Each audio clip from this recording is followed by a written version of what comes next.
more about the will, and then next week we'll talk more about how we know things. But we'll talk, and we'll kind of glide into next week at the end of this week. Okay. All right. So the topic is Thomistic ethics. Well, why do we have something different? Like, why do we call it Thomistic ethics? So when I say to you ethics, like, what comes to mind? Like, what's the first, like, if we play a word association game, what's the first thing that comes to mind? Autonomous cars. All right. What else? Or maybe second thing that comes to mind. Fertilization. All right. I thought of the really bad class we have to take in computer science on ethics. That was awful. Okay. Anybody else? Right and wrong applied to situations. All right. So medicine. So right and wrong. All right.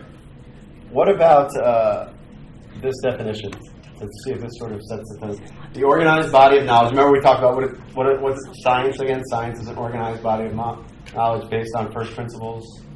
The studies causes. Remember that definition? So all of our definitions from here on out always have that sort of format to it. The organized body of knowledge that evaluates human behavior according to the natural ends of the human person by applying moral first principles to the question of what makes a good life. All right, so how many of you would associate ethics with a good life? Hopefully everybody, right? By the end, hopefully that will be the case. All right. All right, so going back to using, first to grasp things in a very Thomistic way, what is the material object of ethics based on that definition? What is it we're studying?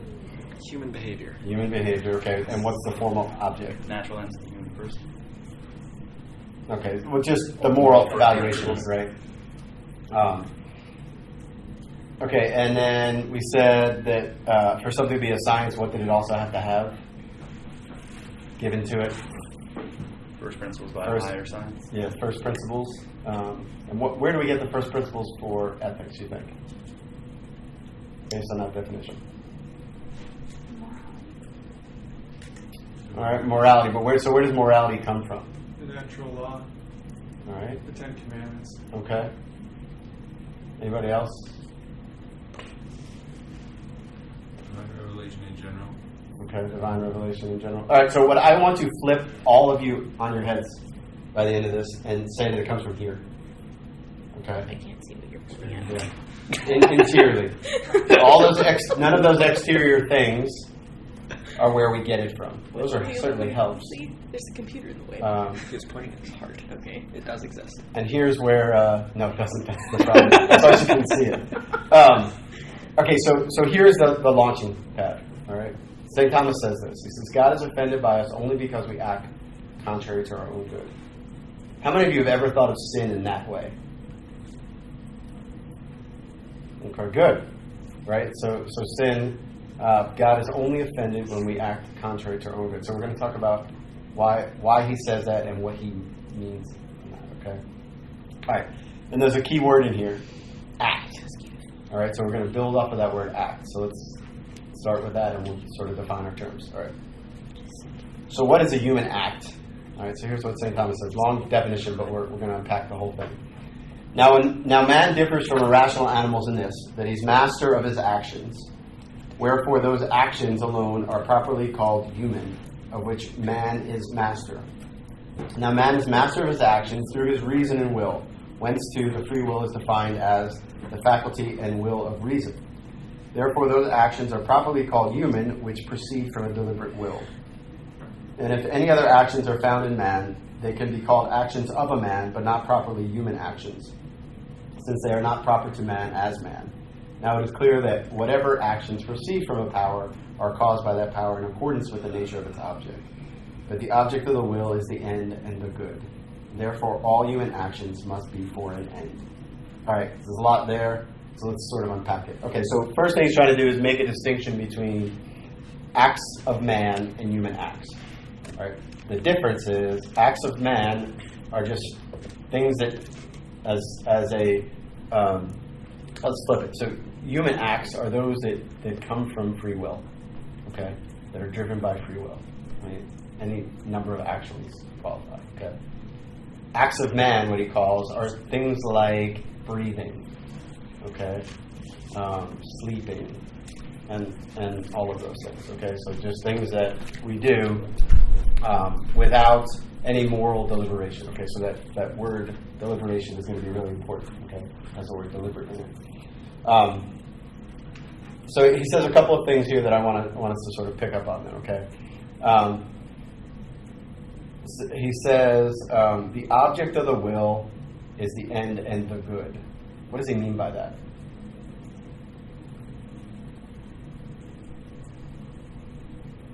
Yes, Ken. Like you're always choosing a good. You can't not choose a good. Okay. Like So- you're always directed towards some good, even if it's like twisted or. Right. So what does it mean to have free will? What does it mean that we say our will is free? We can choose the good unhindered by misinformation. Okay, so we can choose the good. So we keep using the good. Free to choose what we perceive as the good. Okay. So here's my, maybe this will help us understand it. So often when we talk about, people will say things like, well, in heaven, you don't have free will anymore. Is that true? Why not? You have will, but your will is constantly choosing the greater good, and since you have knowledge, you have greater knowledge at that point. Okay, so we tend to equate free will with meaning I can choose whatever, right? But when we use the term free will, we basically mean that the will moves itself. Okay. Now it can identify a good and be moved by the good, but ultimately it moves itself. It doesn't require something else to move it the way the emotions do. Remember we talked about the emotions, or something has to move the emotions, right? Either something outside of us, or in the case of a virtuous person, it's their will that moves their passions. Okay, so but when we say it's free, it simply just means that it's able to move itself.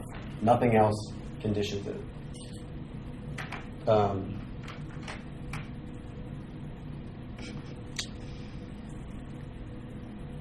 not sure what happened. It's back. It's TV. All right, so when we say something like, so our will can't just choose anything, though, right? So it's ordered towards something. It's a means to something, and you guys have said it's a means towards the good. All right, so generically speaking, what is the good? I mean, it's what we evaluate. Like that's part of it. It's not like we automatically just go, "Oh, yes, this is the greater good." What is part of the freedom is saying, "Okay, I can compare these two things, and based on my reason, evaluate which is the greater good." And your evaluation could be wrong, but there's still that. Okay, what makes a thing good? Let's back way up. Lowercase g, uppercase g. What makes a thing good? Performs its function well. All right, so that is definitely part of it. Performs its function well. Fulfills its nature. Fulfills its nature, which is pretty much the same thing we just said. But God made it. Say that again, Kevin. God made it. All right, so God made it. So where does it get its goodness from? God. It's a participation in God's goodness, right? God who is the good. So our will is given to us distinctly for what? To point us to the good, right? And then in individual situations, it points us towards things that participate in that, okay? And that's why we sometimes we choose lesser goods, right? Because they're all deficient in some way. All right, I'm going to talk about this in just a minute. All right, so the other thing, sorry, I don't know why this is doing this. Let me try one more time. I mean, I have it. It's on here fine. Are we sure my group doesn't meet here still? No, we're not. I think it's just someone like walked into it or something. John Claude had a fight with the TV earlier. Yeah. Is that group still meeting here? Let me try skipping that and come back to it. If not, then I get to just see it and you guys don't. Hey. All right, here we go. All right, so at the end he says, the object of the will is the end and the good. Therefore, all human actions must be for an end. What does that mean? What does he mean by that? That all... Everything you do has a purpose. Yeah, you choose. Like, you can't not choose for a purpose, right? That's all he means by everything. Okay. So if everything we choose is for a purpose, then there must be some overall purpose. Everyone follow that? It's just kind of simple logic, all right? So what is man's end? All right, so St. Thomas says, and he's building on Aristotle and Augustine, he says, the will can be directed to opposites and things which are ordained to the end, but is ordained of natural necessity to the last end. This is evident from the fact that man is unable not to wish to be happy. All right, so what is man's end? Happiness. All right? Happiness is man's end. All right? So think about that for just a second, right? So when we think, have you ever known anyone who has said, I want to be happy because it will lead me to this? Right? So list out all the things, ends and means, right? Is happiness a means to something else? Or does everyone choose things to make themselves happy? Okay, so you see his logic, right? Of why he chooses. He says, okay, happiness is it. Right? That's the sort of end. Yes, Tyler? How do mental disorders fit into that, like depression and such? Well, some of that would be, I think you'd start with the fact that there's sort of a diminished capacity, right, to choose. So it's in some way inhibiting the will. But even in the things they choose to do, deliberately, they would still choose to be happy and never choose against that. All right. So but the problem is, of course, that I use the word happy, and if I ask everyone, they have a different definition of it, right? But should it be that way? Should everyone have a different definition of happiness? No. Why not? Because we all have the same end. Because we all have the same end. Why do we all have the same end? Because we're all supposed to have eternal happiness with God in heaven. Okay. All right. So back up. That is true. But let's back up and let's remember that we're doing philosophy here. Same nature. Same nature, right? And what did we say at the very beginning of the semester about what a nature is, right? What is a nature? What a thing is, right? But also what a thing can do, right? And all things, we said all things act to fulfill their ends, to fulfill, right? Everything moves towards fulfillment. And so man's fulfillment is to be happy, right? All right, so let's define the word happy then. All right. So we've talked about this before about the English language is kind of can hamper us sometimes, right? Because happy is has the word "hap" in it, which makes it seem like, well, it just happens, right? It's just an accident, or we don't really have to. It just kind of we're lucky, right?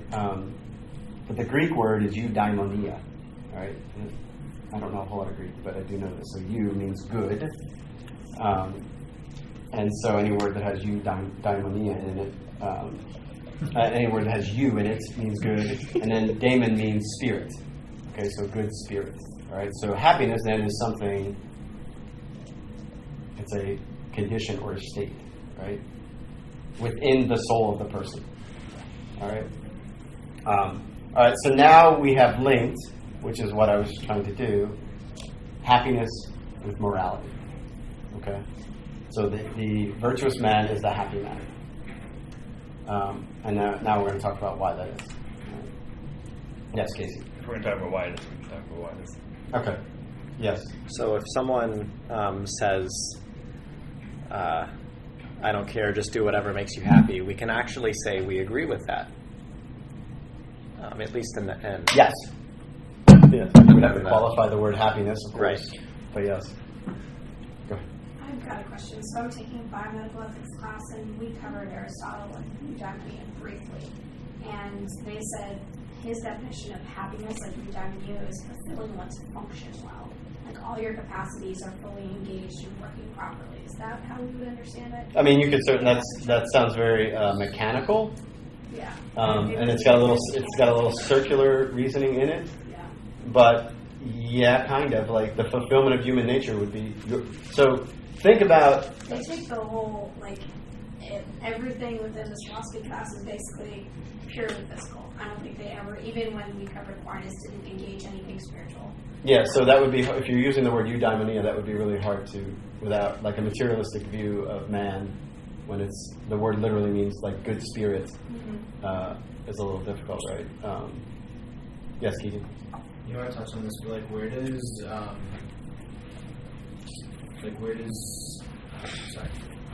selflessness come into this? Like, can we ever do something that's not because it would be beneficial to our own happiness?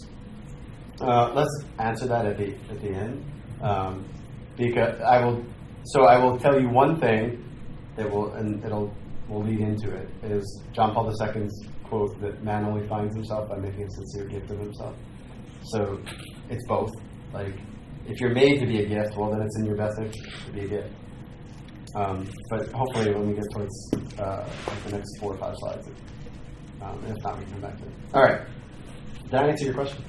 Okay. So begin to think about morality in terms, and when we get to a definition, think about, like, as persons, we use our human nature. All right? Think about it in that. So we were given our nature to use to perfect us personally. Okay? I don't want to like split it up into like a dualistic way of looking at things, but think of it in terms of that. All right? All right, so now we're at the stage where we're going to talk a little bit about if what John Claude said is true. If everyone does really act to be happy, are they all happy in the same thing? Okay. Did I say that? I don't think I said Well, you were saying they were right when they said that. Oh. Yeah, I just confused them. I just drew a connection. One more step.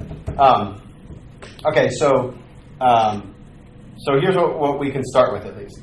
So here's what St. Thomas says. It says, consequently, we must say that happiness is something belonging to the soul, but that which constitutes happiness is something outside the soul. Okay, so that's what he's assuming. Right? Does anyone have a problem with those assumptions?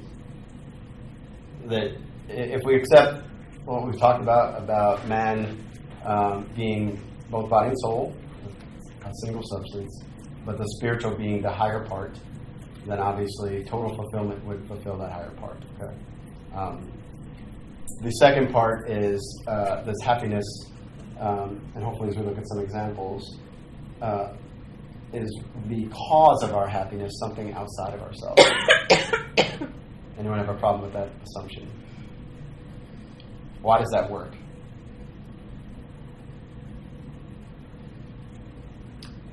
I mean, it fits with human experience. Like, I ate a chocolate cake and it makes me happy, but then the chocolate cake's gone and then I'm sad, you know? Yes. So there's part of it, especially if you really love chocolate cake. So why would we be searching for something we already had? Okay. So remember we talked about some of the laws, the self-evident principles that we talked about in philosophy, right? That the effect has to be in the cause. And so if we can cause our own happiness, then why aren't we happy? Okay, so those two things if we kind of look at it commonsensically, we'd say, okay, well, yes. Does that mean we could understand that, like, eating chocolate cake can't really make us happy because there's nothing? Go ahead and unpack. Keep going. Like, because this is what St. Thomas does. Unpack that. So if you can't get what you don't have, like, cake itself is not any closer to happiness or partaking in any greater good. Well, what does it satisfy first? Which part of you? The passions. Yeah, so it satisfies the body, and is it a lasting? Does it cause a lasting state? I mean, it's going to be really good chocolate cake. Because he's saying it has to be something belonging to the soul, and it has to be a state. All right, and it has to be something that satisfies us completely. So we've all had really good chocolate cake, and we'll eat a piece, and then we'll eat a second, and we'll eat a third, and then we're like, I don't want any more. And we are no more satisfied than when we started, right?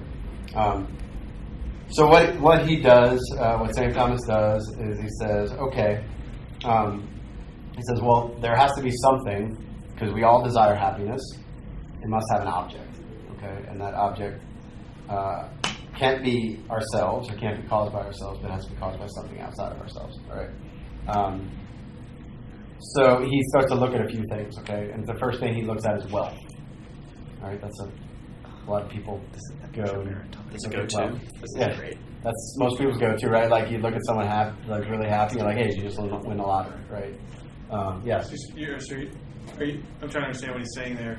Something outside the soul. So does he mean like some kind of description, like, oh, truth is what satisfies the soul, or does he mean something more like, concrete, like you mentioned, object? Yeah, it has to. I mean, it has to be in the sense that it has to be tangible. Like, does it have to be like physically tangible? No, but it has to be. I guess the better word would be substantial, rather than just something vague. Like truth is. I mean, God is truth, right? But truth can be kind of vague, right? So yeah, it has to be something more substantial than that. Yes, Keith. Constitutes here means like causes more than just like defines. Yeah. So think. What's the Constitution of the United States? It's what makes the United States what it is, right? Or it used to.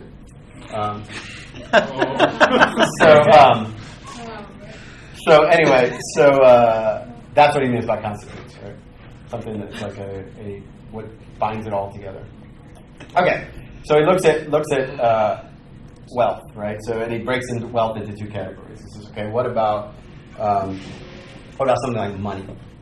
And then he says, okay, well, money can buy a lot of stuff, but it's a means, right? And we said this is an end, right? And so he says, okay, it can't be money, and if it's going to be a lasting state. So if I get all this money, and then the government tomorrow says dollars aren't worth anything, well, have I lost all my happiness, right? And so he says, okay, it can't be wealth, it can't be material wealth, for the same reason that it can't be the cake, right? Because when I've got my 10,000th iPhone, I'm just really not satisfied. And so at a certain point, you're satiated. Yes? Where does it say it can't be, or where does it say it has to be lasting? So it's a condition of the soul, so he like anything in the soul ought to be permanent. Gotcha. Okay. Because remember, the soul doesn't have parts or pieces. Okay. So then he says, okay, so it's not wealth. And then he says, well, what about honor? Okay. And he uses a good example. He says, okay, what if people are honoring you for something that's not really true? Like, what if, someone tells me I'm a great archer, and I win all these awards for being, the best archer there is, and I'm not real, I'm just a fraud, right? Would I really be satisfied with that? He says, no. He says, but so honor is really for the sake of some excellence. And so now he's moving us a little bit, right? So he says, okay, well, the excellence might be then, the excellence is actually the cause of honor. And so honor is not an end, right? It's almost an accident that comes along with excellence, okay? And we'll come back to the idea of excellence, okay? Because excellence in archery might not be fully satisfying. All right, then he looks at fame, okay? Now, is fame a condition of the soul, or is it something outside of us? Outside of us. Okay, so it wouldn't be fame either, right? How about power? So power is what? Power is the capacity to do something. So it's a means, not an end. But you're saying it is something outside of us. Yeah, it is. So why does that not apply to fame? How does fame... How is fame different? No, I mean, power, I agree. Power, I would say, is just like I don't know that I would necessarily say it's outside of us. I would just say it's the power to do something. Sure. So it's a means to some other end, right? And we said that happiness had to be an end. Mm-hmm. So what was your question about fame? Or so you're saying, because you're saying fame is outside the self. Right. What So fame doesn't depend on me at all, right? It depends on other people to give me, the adulation, and so it's not a lasting thing. No one's famous forever. Right. And so the cause of it might be outside of us, but the control of it is not. It should be interior.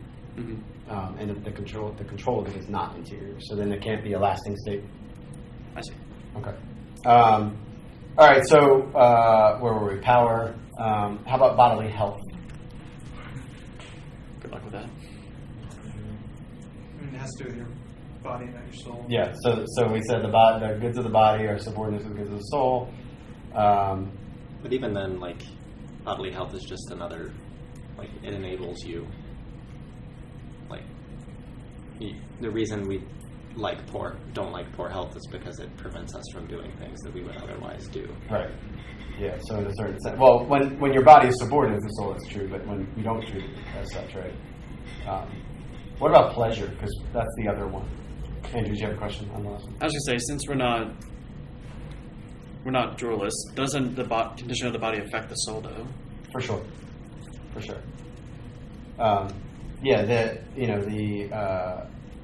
The starving person really has a hard time being virtuous, right? Like, so yeah, for sure. But if it still has to be a condition of the soul and not just the body, right? So that would be bodily health. Or was it pleasure? What about pleasure? This would be the sort of the answer, right? A life of pleasure. Why isn't pleasure? What's pleasure? A response. Experience of the senses. Okay, so it's an experience sense. Although you can argue that joy is pleasure, right? There's pleasure in a virtuous person gets pleasure from doing good things. But it's still just an effect. Okay, so unpack that a little bit more. What do you mean an effect? So pleasure is meant to point us to things that are good. We experience pleasure when we are somehow affected by a good, or at least something that we perceive to be good. Yeah, so pleasure, if we use the terms we've been using, is an accident that attaches itself to something that is good. Yes? Can you comment on how that would be different from happiness? Because like what he said, it points to some good. Like I hear that, but I could say, happiness points to, a good. Okay, so which person derives more pleasure? Let's say from the marital embrace. The person, the gigolo who's jumping from bed to bed, or the chaste married man. The chaste married man, but why? I think you're just telling me what I want to hear. No, you have to be convinced of this, by the way. Like, you have to be convinced that actually, when you have virtue, you actually get more pleasure in an act than if you don't. Why? I think it has to do with I think we can all agree that human experience confirms that when you make the pleasure your object, you immediately lose a lot of good things and maybe even the pleasure itself. Whereas if you make the good your object, you always lose the pleasure itself. Why is that though? What is it in human? What is it about us? Why are we wired that is the case? Why?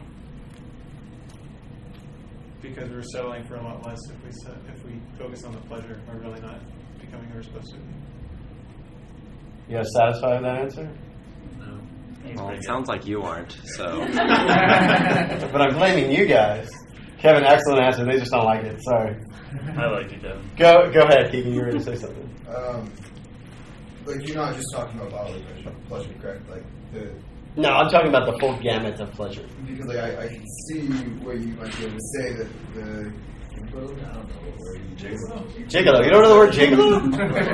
Gigolo. Male hoe? Is that better? What to tell you? If you're having more bodily pleasure, it would be reasonable to assume, maybe, I don't know. But the other pleasures in the soul would obviously be completely lacking in opposite. So why did I say it so emphatically? Why can I confidently say that?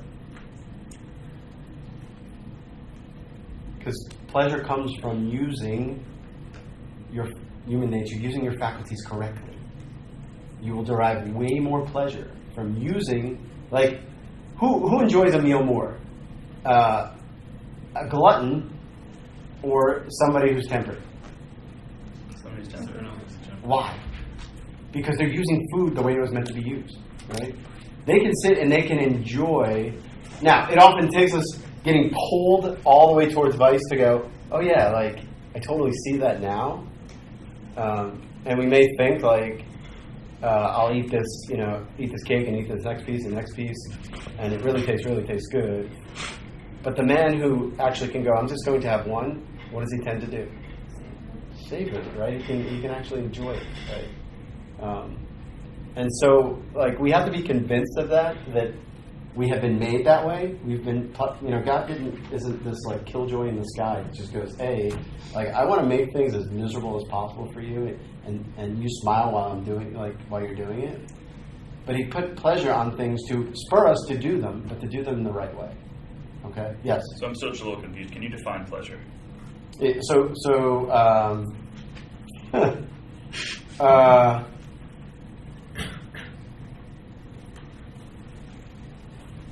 Pleasure would be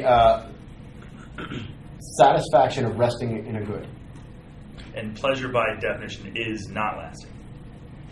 No, because when the good is this accident, right? So when the good is not, when you're no longer holding on to that good, it's gone. Okay. Right.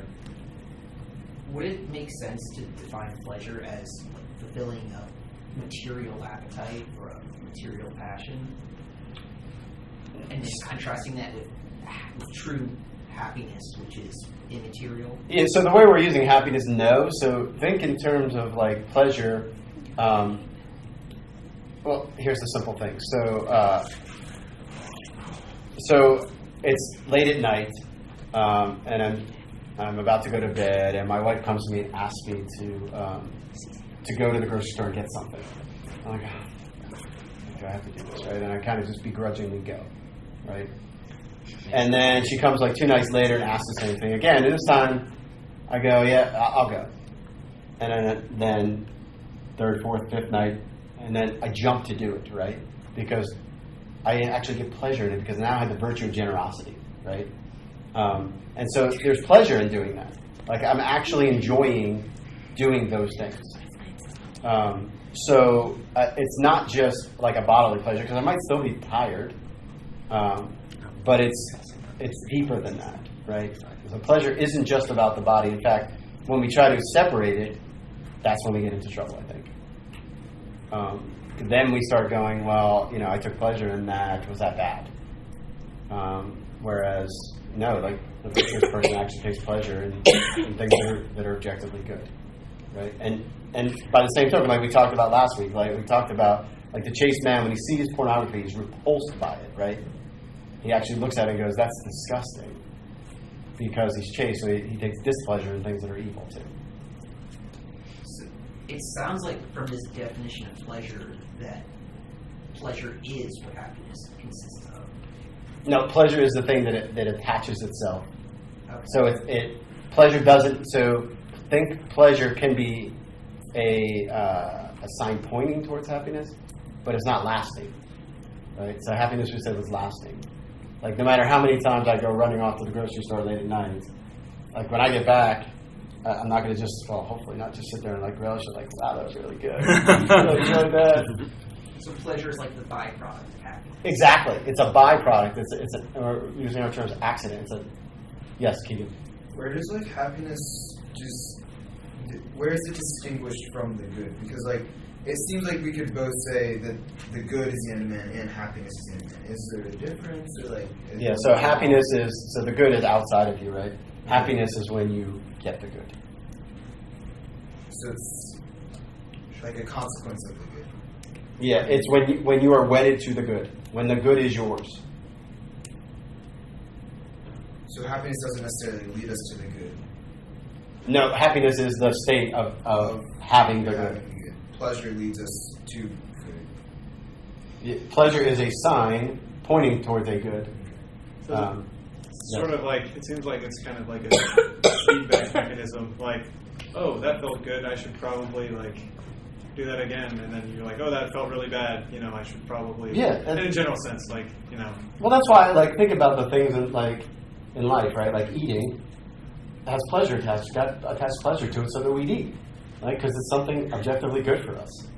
And we might forget to eat if it wasn't pleasurable. So what I don't want us to walk away from is thinking like pleasure is the enemy, first of all, right? Or that it's somehow pleasure is opposed to the moral life. It's not the means by which we evaluate it, but when you're living a virtuous life, it's a pleasurable life. It's not a life of misery, right? In fact, it's the exact opposite. Like that's why saints are joyful, right? Even in the midst of mess, is because joy is resting in a desired good, right? They're resting in the thing they want most. Is that why we're going back to the whole heaven and like free will thing? So since you're in heaven and your free will is ordered towards the good, you're going to be constantly choosing the good, and therefore you're happy. Yeah, Where exactly. From? Okay. Yeah, exactly. So it's not a matter of, were you going to say something, Father? Yeah. So you use resting for the definition? Why resting, not A joy of resting in a desired good. Because usually the pleasure. Yeah, I guess. I mean,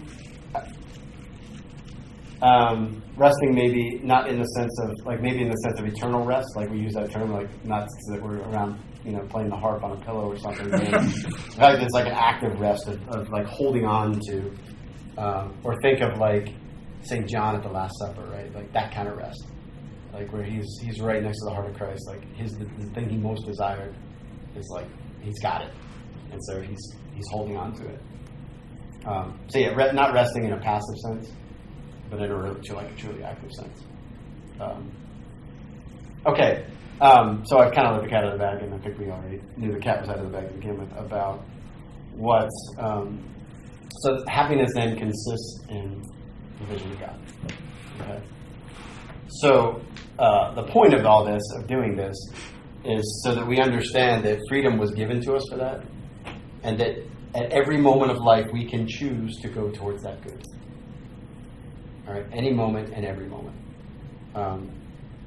And so everything we do has meaning. There's there's nothing that happens that doesn't have meaning, because we're either moving towards the end or we're not.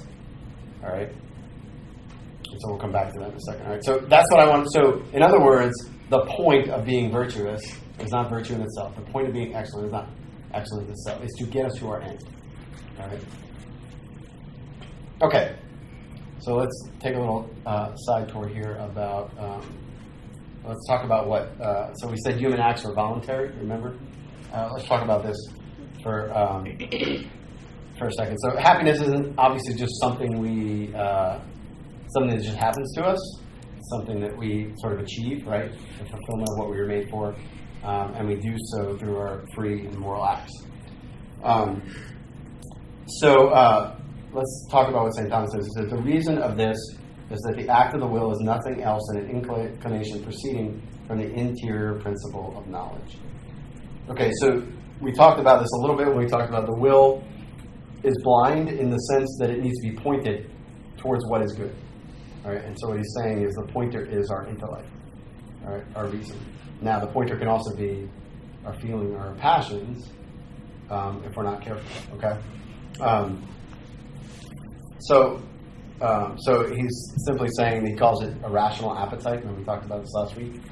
What I want to talk about, though, is the difference between willing something and doing it. Do you guys understand there's a distinction there? So where is the act of the will? The body. Inside, right? It's interior, right? Now, when it spills over, we do it. So in other words, if I will to,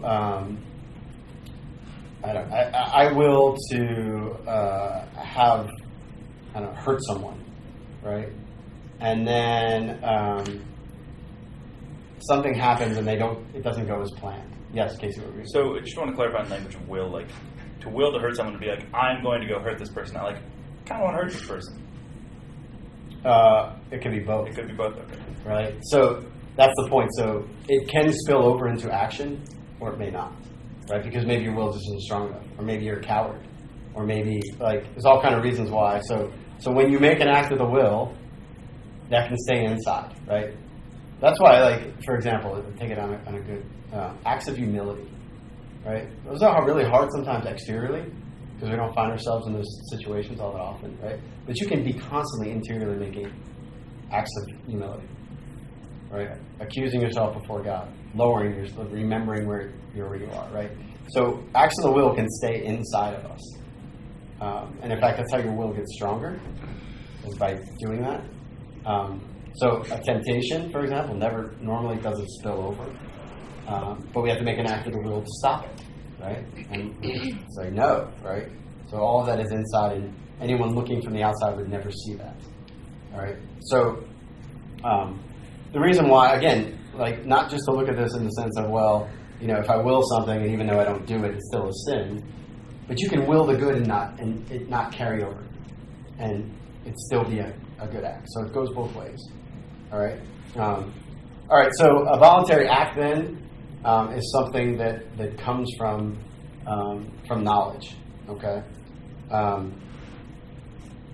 So that means that it depends upon knowledge in some respects, right? So let's talk a little bit about that. All right. All right. So is ignorance really bliss? All right. So ignorance causes involuntariness.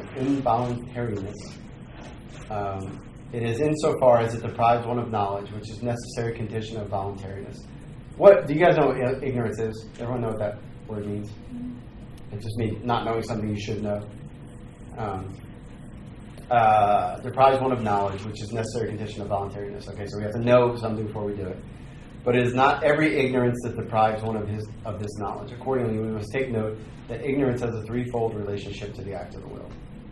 Concomitantly, when there is ignorance of what is done, but so that even if it were known, it would still be done. Okay, so what does he mean by this? So he's just simply saying, let's say I wanted to kill someone, and I saw them in the road and I ran them over, and then it turns back out that it was just a deer. Like, I still had will to kill that person, right? And even though I was ignorant that it really wasn't the person, right? So he said, okay, that's the same thing, okay? Because I still willed to kill the person.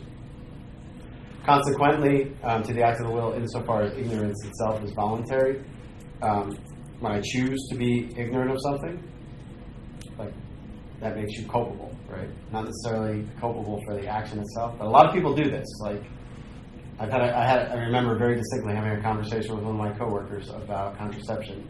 Getting along in the thing, we're talking about it, and I said to him, you know, he's like, oh, Catholics don't believe in birth control. And I said, yeah, we believe in it. It's a real thing. Like, it exists, but we think it's a bad idea. And I told him, he's like, bad idea? What do you mean? And I told him, and he stopped me right in the middle, and he said, we got to stop talking about this because I might have to change the way I do things. That's willed ignorance, right? Like, he's like, okay, like if I know about this, I'm going to have to stop doing it.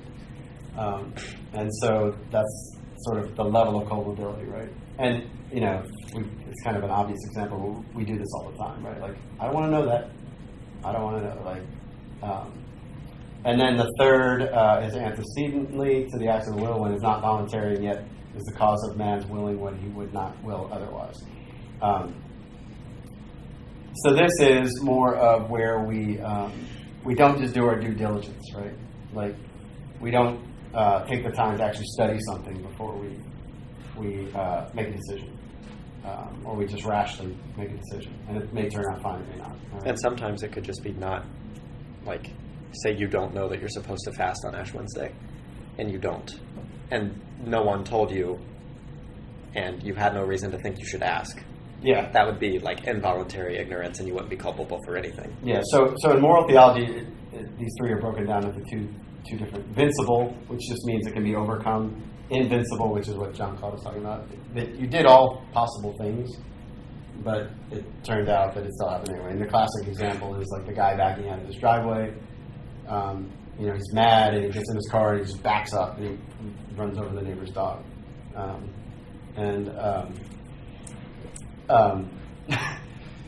And he, I mean, he could have very easily have overcome that ignorance by turning around and looking, right?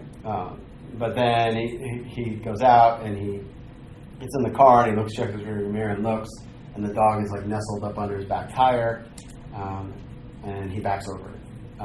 In that case, you know, he did his due diligence. He didn't check under the car, but most people wouldn't check under the car, so he could have overcome it. But any reasonable person would probably not look under their car to make sure they're not running over something. That's usually the way they're sort of broken up. Okay. All right, so let's talk about the will itself. And we said that it was an intellectual appetite, which just means that the appetite is just, remember, it's a tendency towards something. So it says, but it is evident that the intellect, through its knowledge of the principle, reduces itself from potentiality to act as to its knowledge of the conclusions, and thus it moves itself.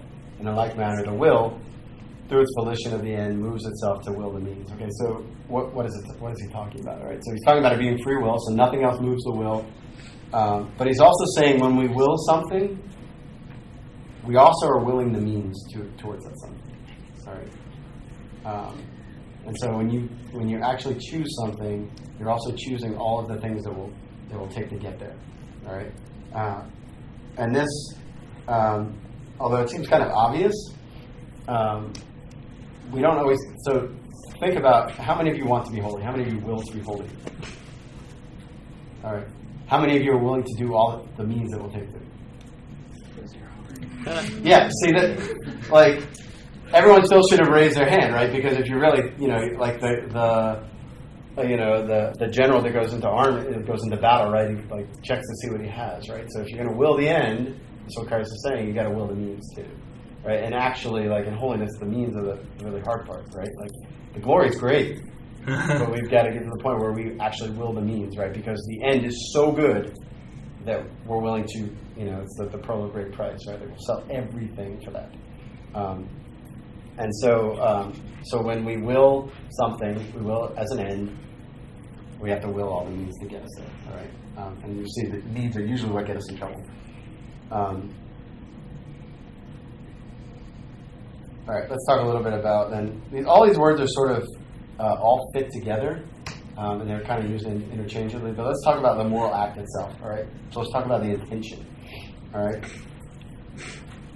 Now, intention is a movement of the will to do something, to something already ordained by reason. Okay, so reason said, this is good. Now we intend to do it. And we make the intention to do it. And intention is an act of the will which kind of sets it in motion. Okay?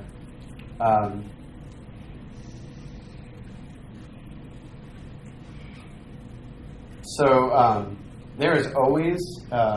notice how he says, now intention is a movement of the will to something already ordained by reason. So reason has to sort of check off on it.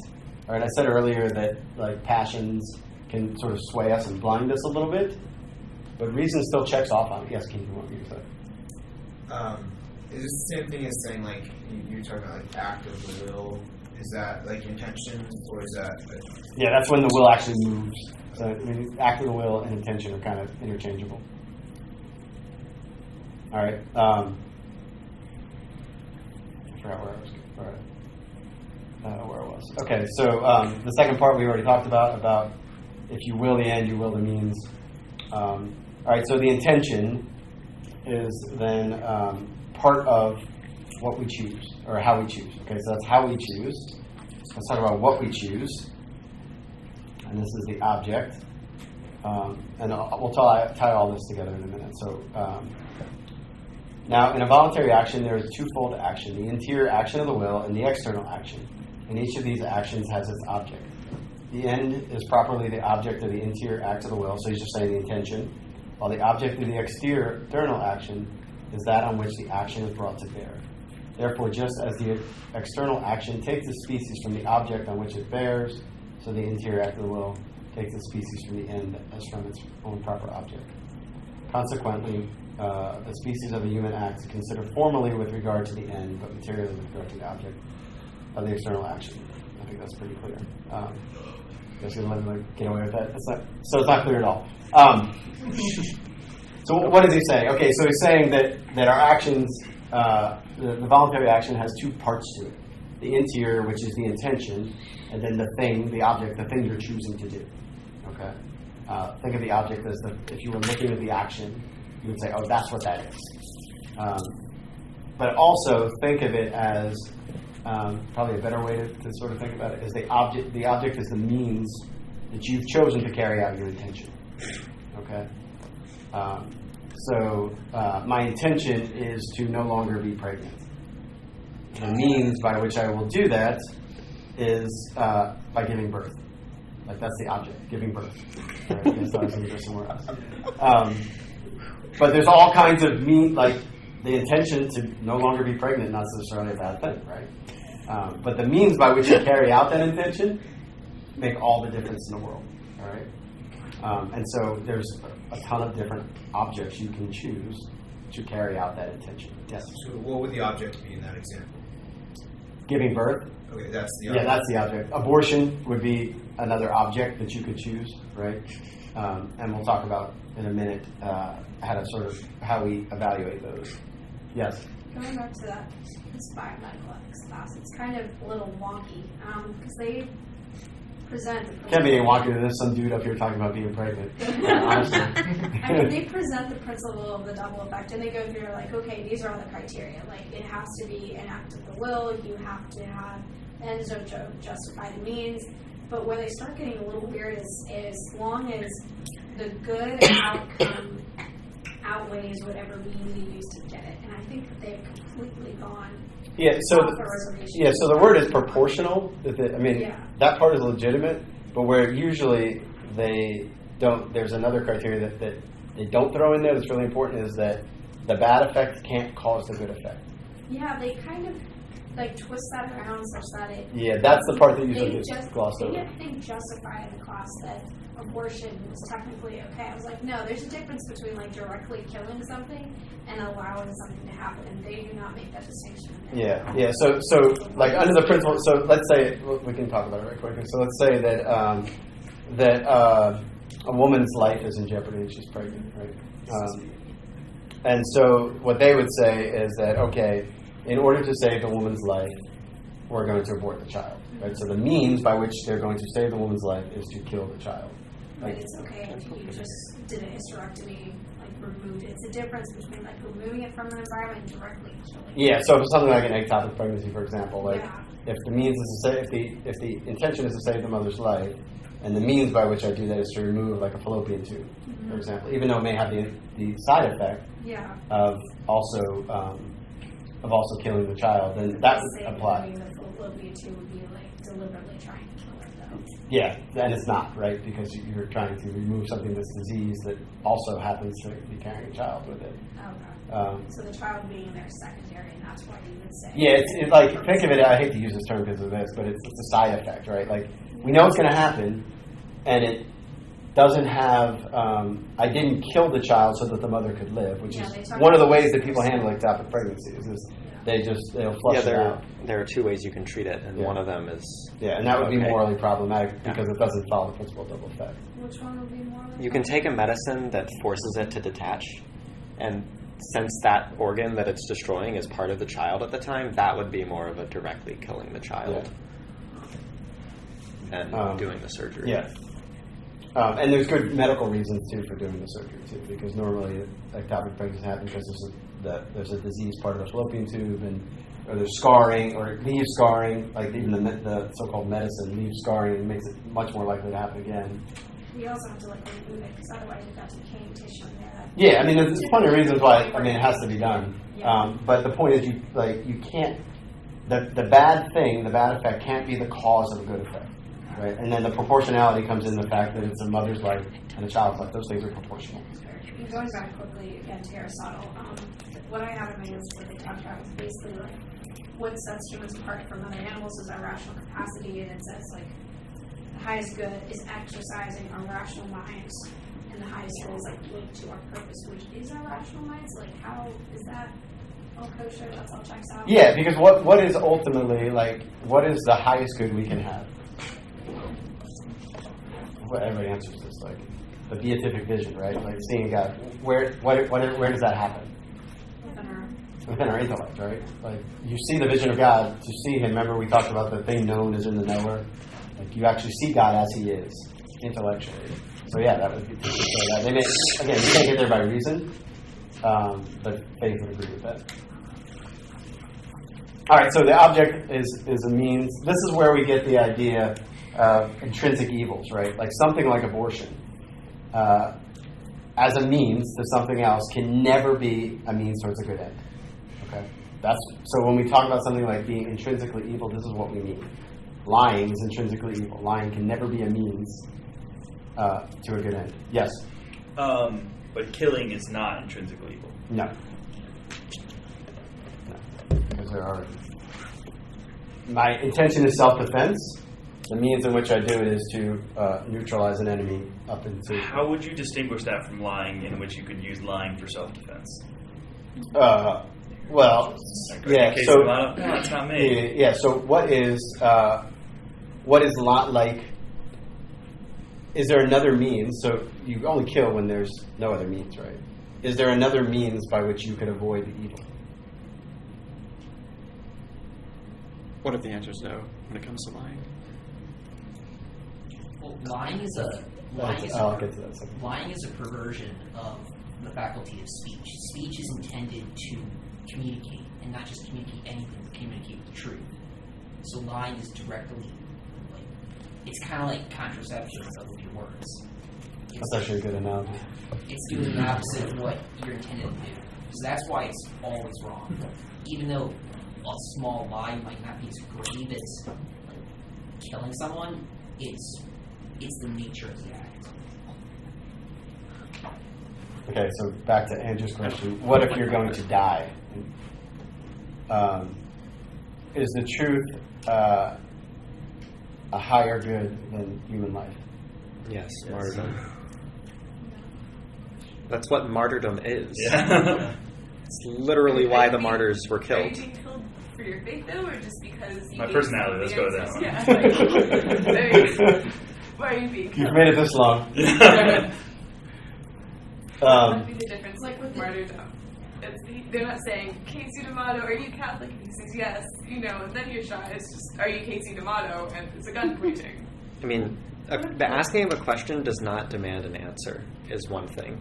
I mean, Lying by omission is still so like. But that's not lying by omission. That's just not answering. Yeah, so we can talk about this very, very quickly. I don't want to get us off on a tangent about lying. Oh no, go on the tangent. So just because someone asks a question and you remain silent, that's not lying, right? Because lying by omission would be more, Like when you say something to leave information out. Or like when someone has a right to the truth. and Yeah, you give it to them. so it has everything to do with who's asking, first of all, and what they intend to do with the information. Is deception necessarily wrong? No, so deception and lying are two different things, like not two different things. Lying and deception. Yeah, deception is, there's nothing moral, that's morally sort of neutral, deception. Depends on the circumstances, right? So the famous example is like Saint Athanasius, right? Like they're looking for him, and they these soldiers ask him, "Have you seen Athanasius?" And he says, "Yes, I've seen him, and I saw him over there." And he saw that he saw himself over there. It wasn't a lie, right? But he knew that they had their intention. What their intention was to do harm, and he didn't tell a lie. He had seen himself over there, and so they could have reasonably, like the reasonable person could have went, "Wait a second," but they didn't. So lying, you don't have to tell them the entire truth, right? Like the famous example is like the Nazi example, right? Yeah. Like, are you hiding Jews, right? Like, and then, well, I can lie about that. No, you can't lie about that. Like, you either have to, you can give a vague answer, but ultimately you may have to suffer.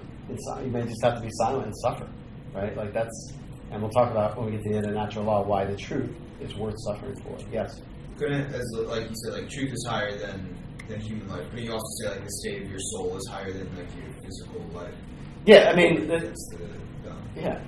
I mean, and That's why they're connected. Yeah. Wouldn't saying yes, I'm hiding Jews, or like admitting to that, put the Jews you're hiding in danger? So that wouldn't just be. Yeah, no, under no circumstances should you tell them yes, like just because I don't want to lie. But she's saying like if I'm not clever enough to deceive them, and all I can think of to do is lie to Then be silent. one of my.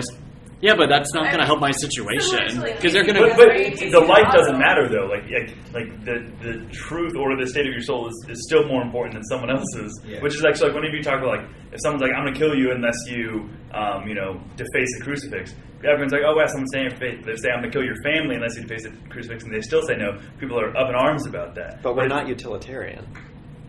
Okay, so this is hard sometimes to swallow. If you think about why is lying wrong. Well, what he said. It's a faculty of speech. It's an offense Offense against against the truth, which is God. Okay, so the fact that Athanasius ran into those soldiers, who ordained that? God. So if God sets it, if we believe in God's providence, and He sets it up like that, why would you lie? Like there's no reason for. I mean, maybe we could get on the philosophical level and maybe argue it, but if I believe in God's providence and He set that up for that situation, He didn't set it up so that I could somehow weasel my way out of it, right? And it's wrong because it's an offense against God, and it's an offense against God because it's not trusting in His providence. He's the one who has set everything up, right, for that situation to be encountered. And so, if God allowed it to happen, there's a good way out. Even if that good way means suffering for the truth, right? And you have to be convinced of that. Like that. That's why lying is lying. Like I think when you grasp that, you'll stop telling white lies because you're like, oh, why would I lie? Does God set this up? Like, why would I deny the fact that God set this up this way? Rather than seeing like I didn't want to hurt their feelings, rather than looking at lying as an offense against somebody else, which it kind of is, look at it first and foremost as a lack of trust in God's providence, and then that changes the whole perspective of it. And then you don't want to, you won't want to lie, right? Because every time you accept the truth, you're saying, God, you're God, I'm not, and that's good. All right. So the object. And now the circumstances. Circumstances are the things that surround the object and the intention. Because no human act takes place in a vacuum. So we have to kind of look at the circumstances. So St. Thomas says that these are not primary, obviously, but they also have an effect on the moral quality of the action. Okay, so let's talk about these three things together. So these are called the moral determinants. Moral action derives its goodness not only from its object, whence it takes its specific action, that's what species mean, but also from the circumstances, which are its accidents, as it were, just as something belongs to a man by reason of his individual accidents, which does not belong to him by reason of his species. And every individual action must needs have some circumstance that makes it good or bad, at least in respect of the intention of the end. All right, so what is he talking about? Well, what he's giving us is a pecking order. Okay, so when I make a moral decision, what do I look at first? Intention. The object? Ding me for the look at. Like, what do I mean by look at? I don't know. Yeah. So the first thing you do is form an intention, right? Like okay, I want to do this thing, I need to do this thing. Okay, and then you judge whether that intention is good or not.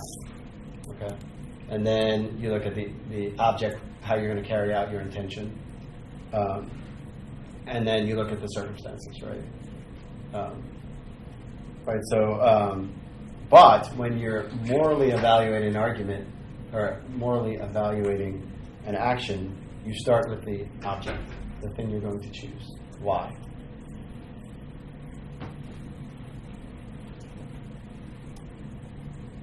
Because certain things like lying can never be ordered to the good.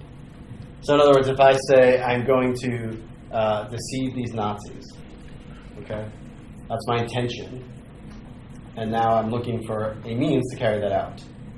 Lying has to get thrown out, okay, because it can never be ordered to a good end. All right.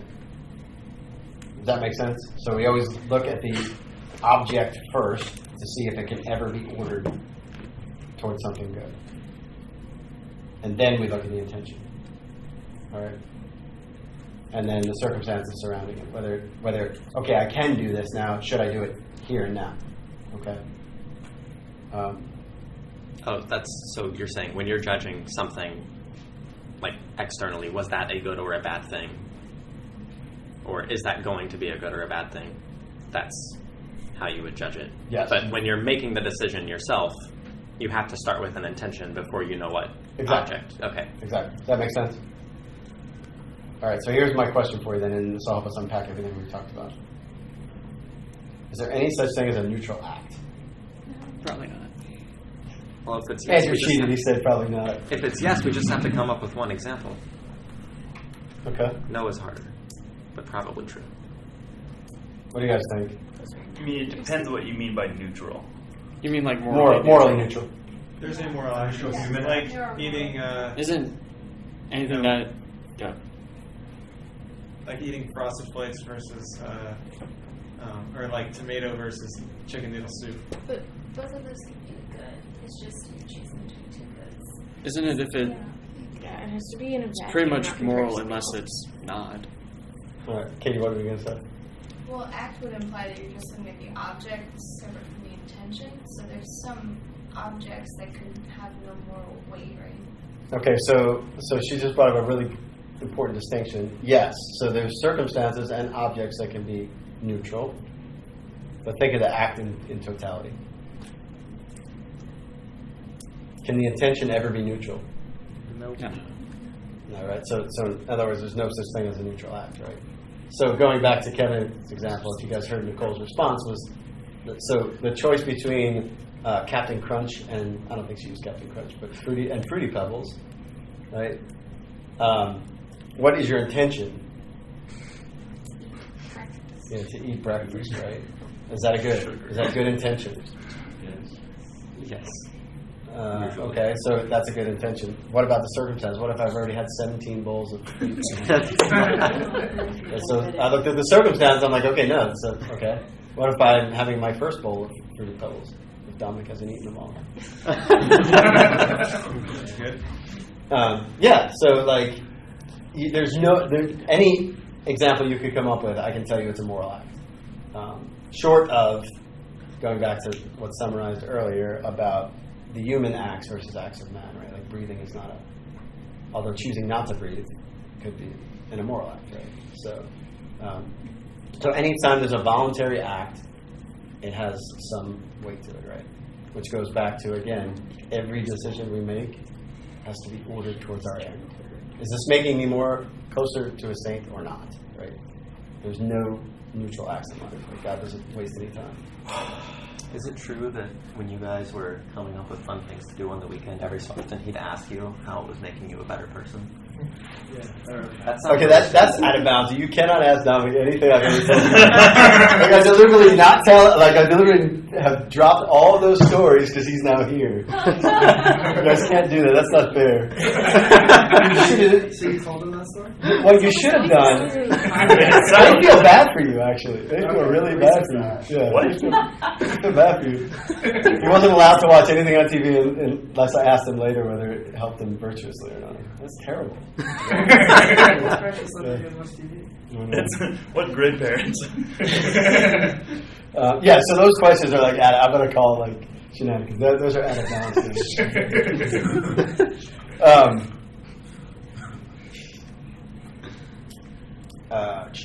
All right, so what makes an act evil? My second question, which will help us to sort of... Any of the three things are evil. All right, so yeah, we can talk about, first of all, we can talk about the fact that if any of those three things are any of those three moral determinants are wrong, are bad, then the action itself is bad, right? But I want to go even deeper than that. What makes, yes? Yeah, how could the circumstances be bad if the intention and the object are good?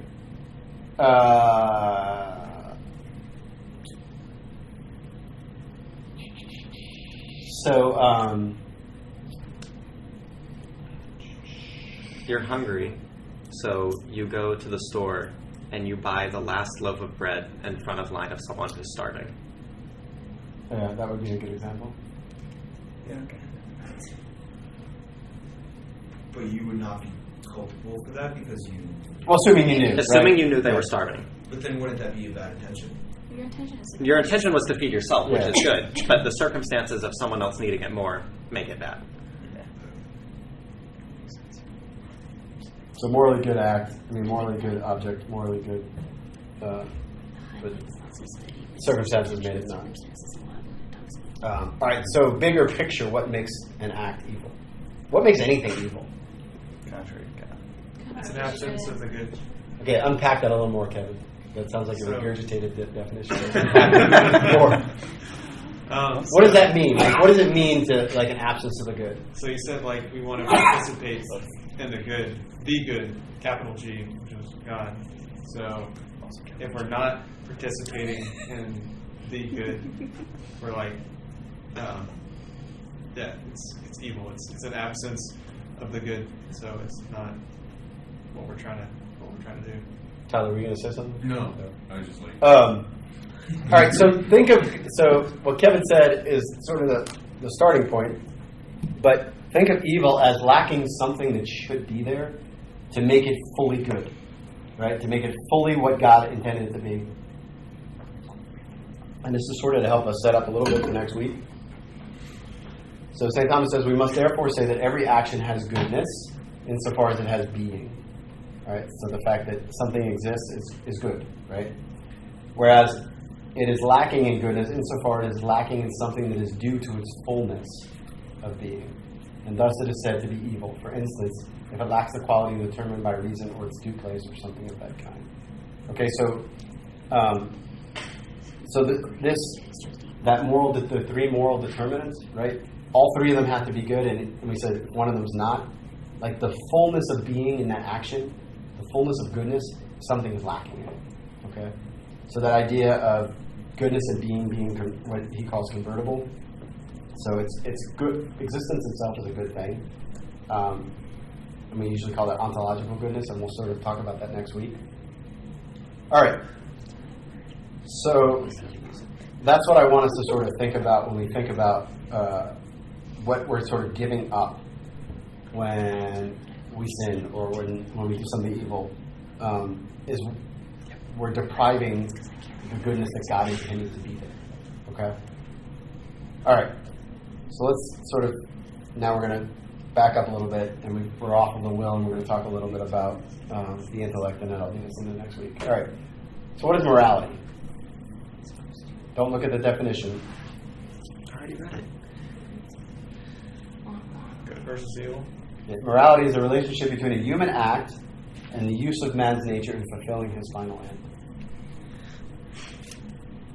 All right. Now, can you help me unpack what St. Thomas meant by this then? That God is offended by us only because we act contrary to our own will.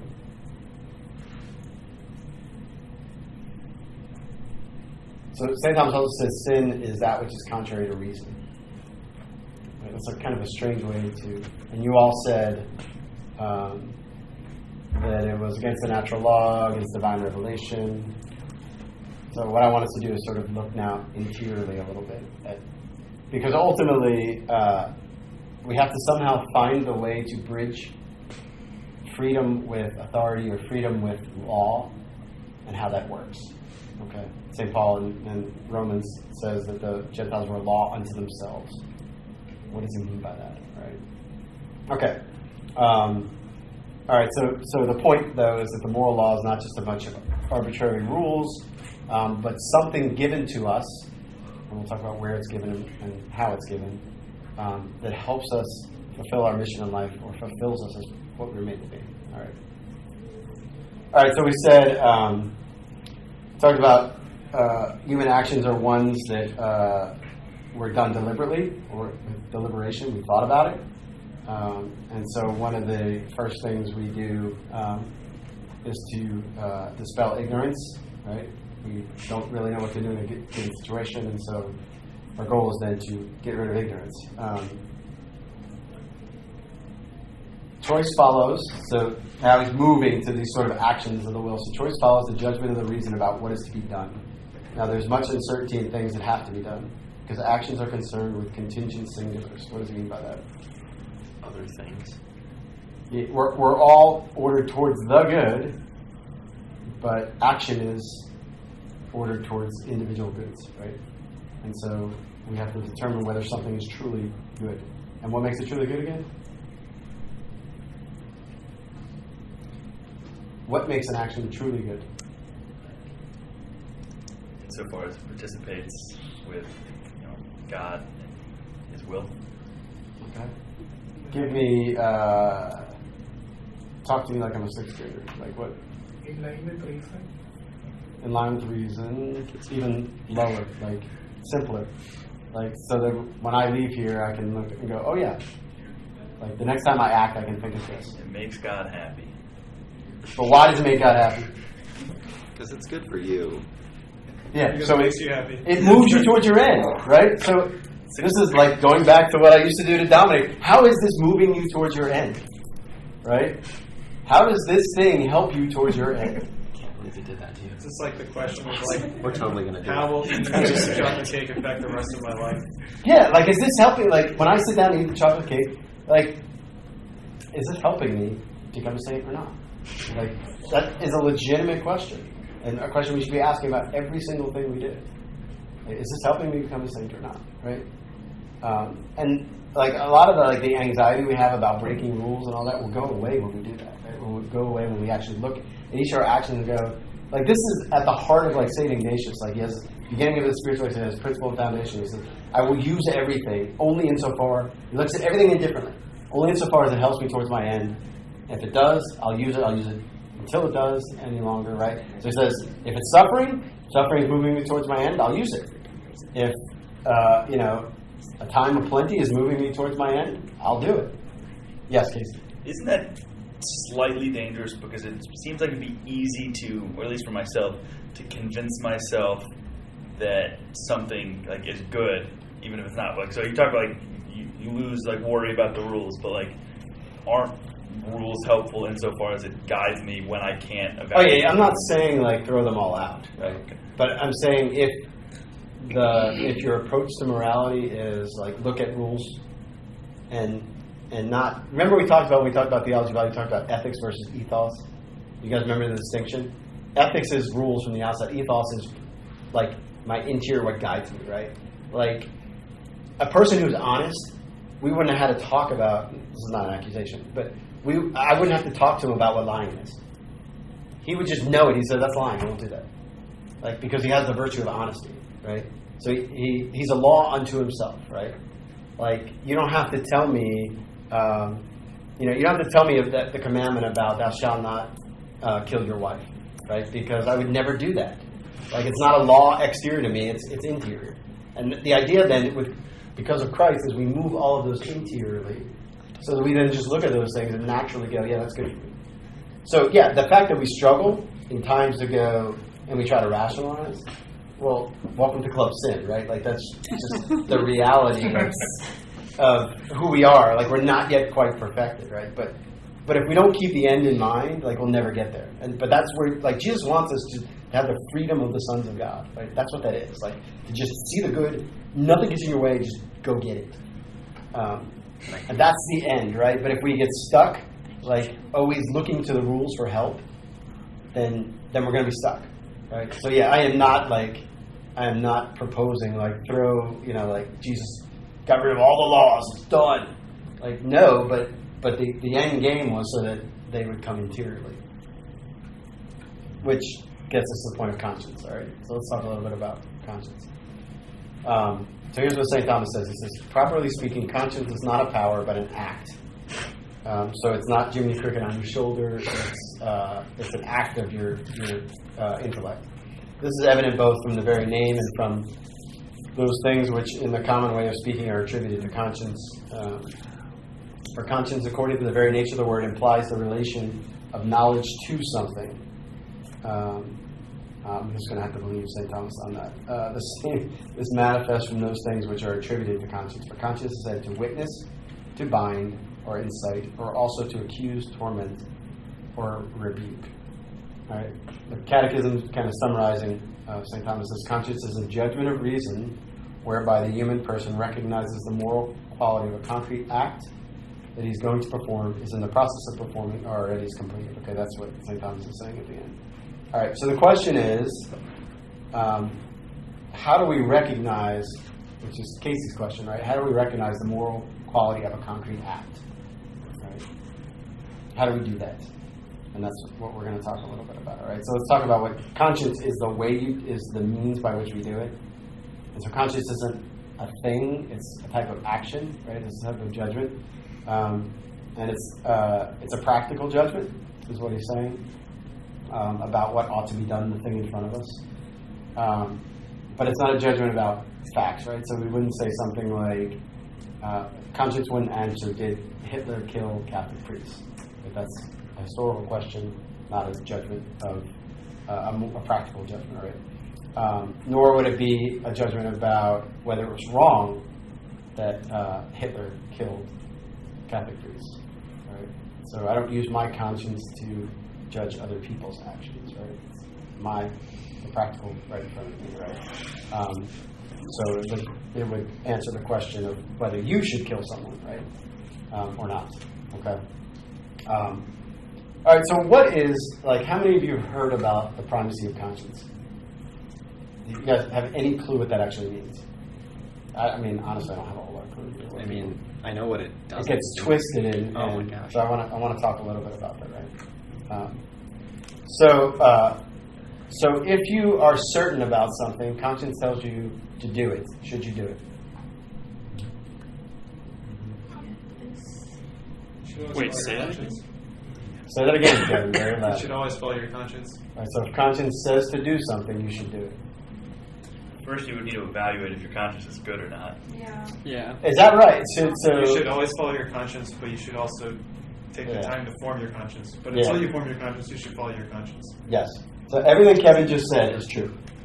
And it's not that you should; it's you have to. Yeah. You actually. So don't have to. So if I do something wrong, and going back to the ignorance thing, right? If I do something wrong, and I know it's wrong, is that worse than doing something wrong that I don't know is wrong? Yes. Yes. Okay, so when my conscience says, take this water bottle, because whatever the reason is, right? Now, what if I'm wrong about it? Should I still take it?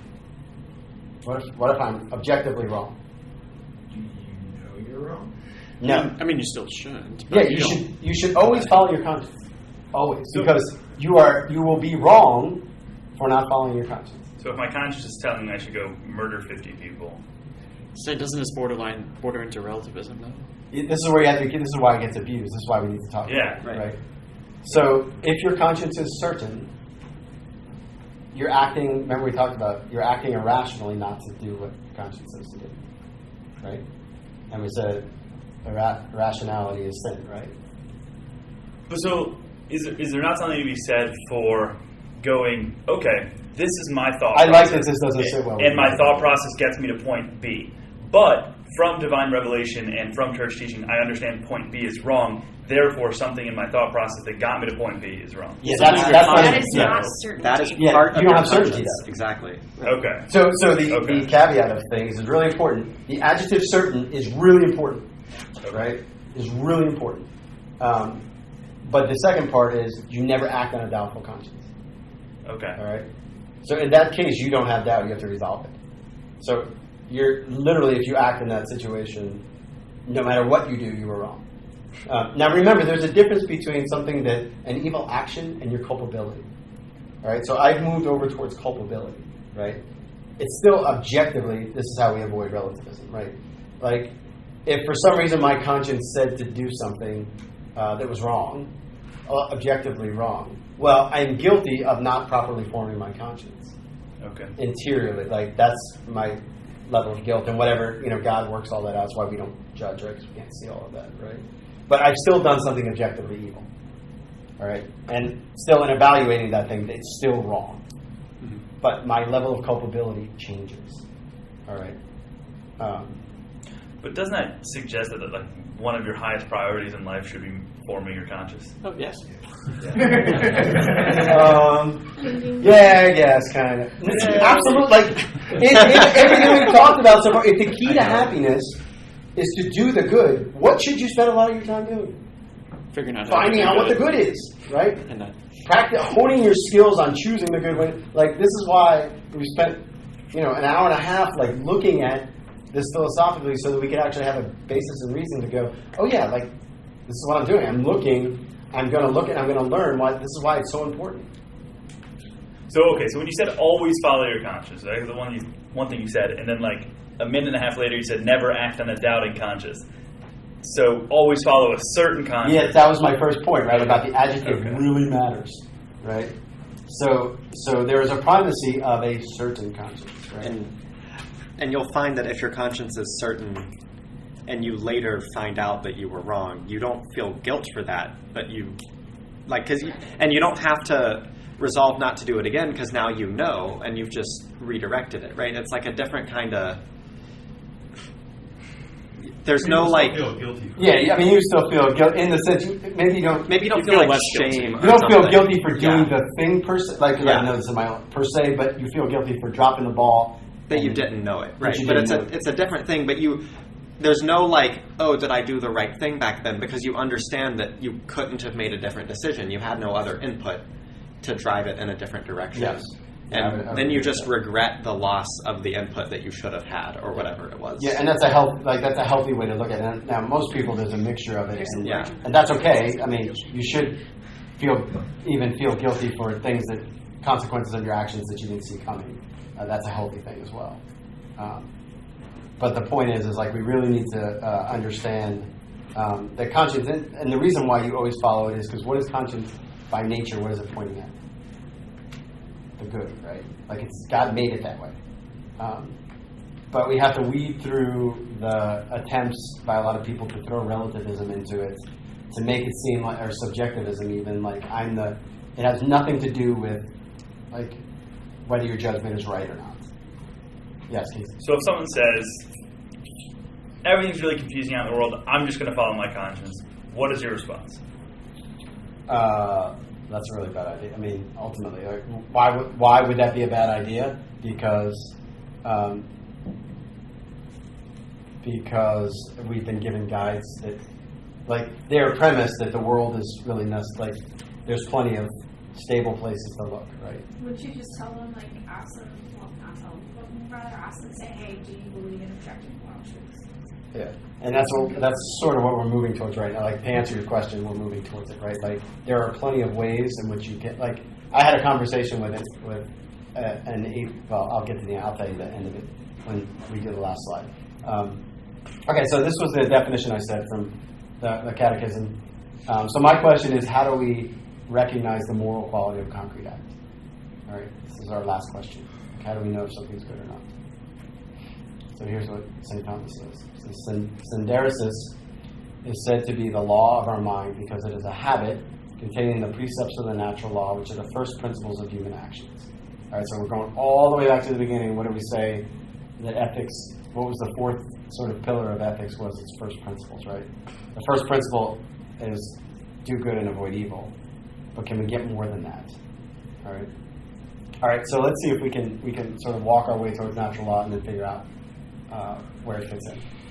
Okay, so all of creation is governed by God's providence. We sort of all agree with that, right? Or we could say, from just a philosophical point, we could say that everything has an end towards which it moves. Each thing individually. We agree with that, right? Including human beings, right? So that's the teleology that we talked about and defended. What makes man different, though, is that he actually gets to choose his end. Choose whether he'll participate in it or not. Okay? So all the other creatures, as they move towards perfection, have no choice. Man can deliberate and choose. Okay? And so natural law is not something is not written outside of us, but as St. Paul says, is written on our hearts. And how is it written on our hearts? What does he mean by that? By nature, we know it.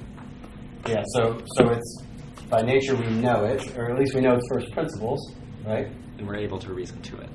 And we're able to reason towards it. All right, so it's an interior thing. Okay, so it comes from our participation in God's eternal law, which is His providence.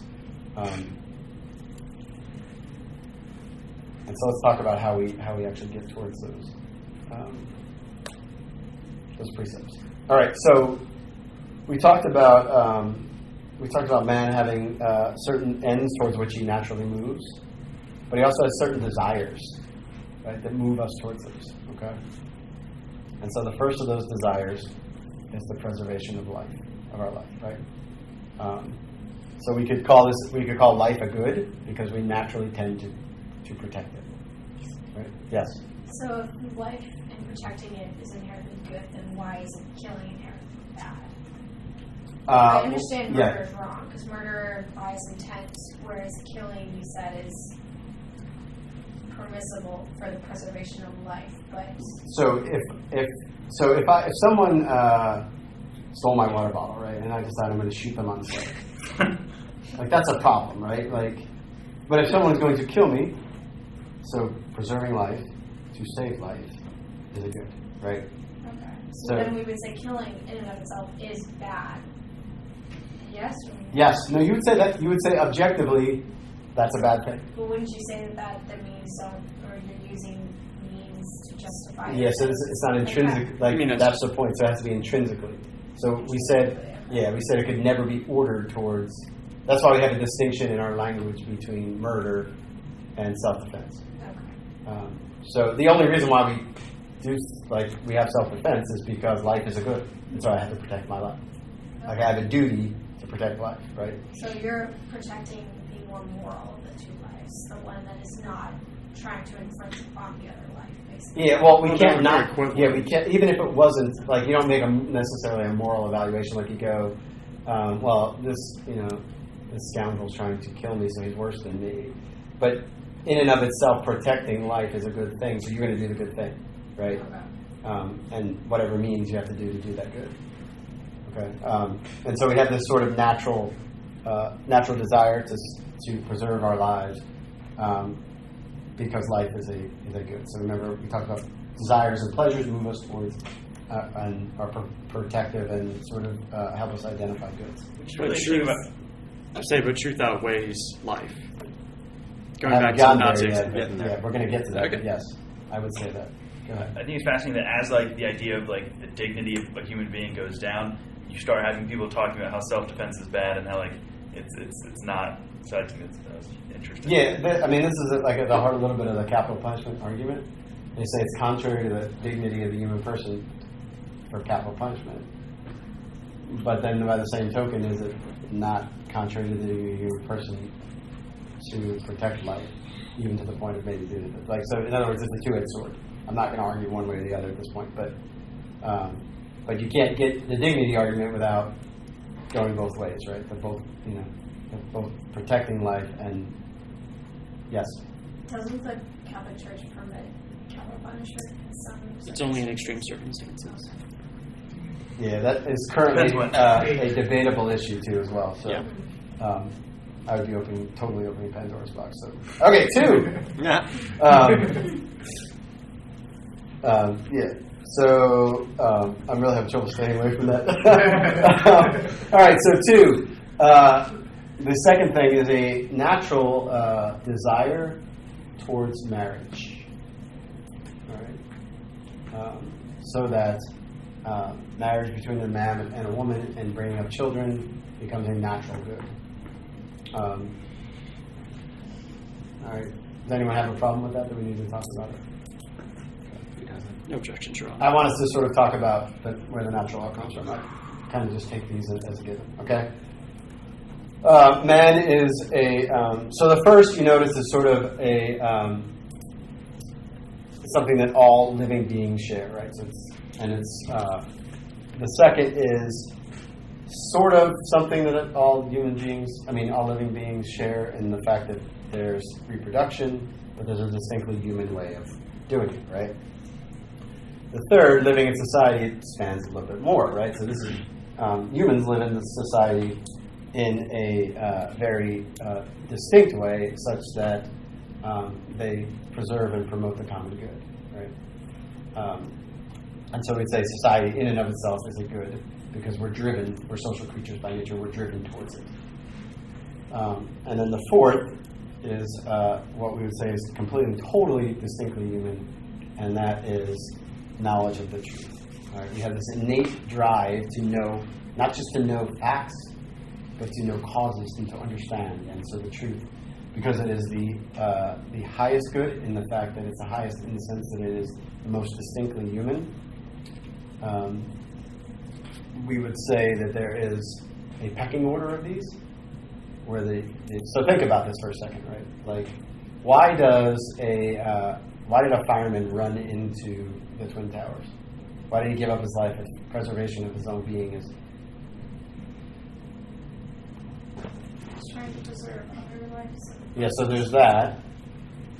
Benefiting society, like living in society, and then for taking care of their, serving a truth.